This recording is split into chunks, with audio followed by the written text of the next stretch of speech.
Good evening and welcome to this ABC 36 News Update. I'm Megan Skaggs. A Lexington fire station will be closed this Saturday and possibly additional Saturdays in the future to help make up for the city's budget shortfall. Some nearby business owners were shocked to hear the news. ABC 36's Kate Slattery brings us more.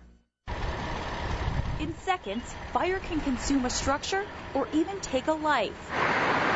So when Mayor Newberry announced Thursday that the firehouse on Jefferson Street would be closing this Saturday, we have a $12 to $13 million budget shortfall, and we have to find a way to balance our budget by June 30th of next year. There's only three ways to do it. We got to either raise revenue, which means raising taxes, cutting expenses, or some combination of the two. Still, some residents and business owners have some concerns. I'm sort of stunned that they're even considering doing it, actually. Keith Clark owns the business just doors down from the station. It's a little bit disturbing because obviously I've predicated my existence. I own 5 pieces of commercial real estate and residential real estate within 700 feet, and I've always felt comfortable because they were there. The station services the west downtown area. That's why it was on the plan already, because it is so close to several other stations. Newberry says shutting the station down when there is a staffing shortage could save the city around $800,000 over the course of 6 months. Some firefighters are concerned because they say this station is one of the busiest in the city. We watch them. At times there's 7-8 runs a day. The area will be covered by one of the nearby stations. First response would be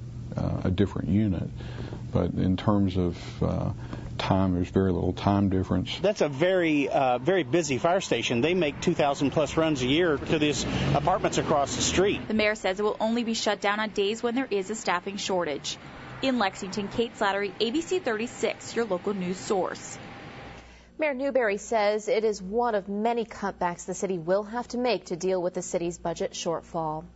The Cincinnati Bengals and their fans are mourning the death of wide receiver Chris Henry. The 26-year-old died today after falling from the back of a pickup truck yesterday. Police say he had been in a domestic dispute with his fiancée who was driving that truck. Teammates say Henry was often misunderstood.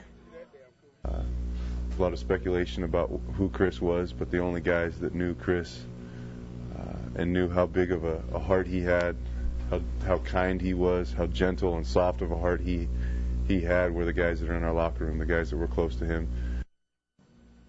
This happened in North Carolina, and now homicide detectives are investigating his death. That is going to do it for this ABC 36 News Update. You can always get the latest on our website. The address is WTVQ.com.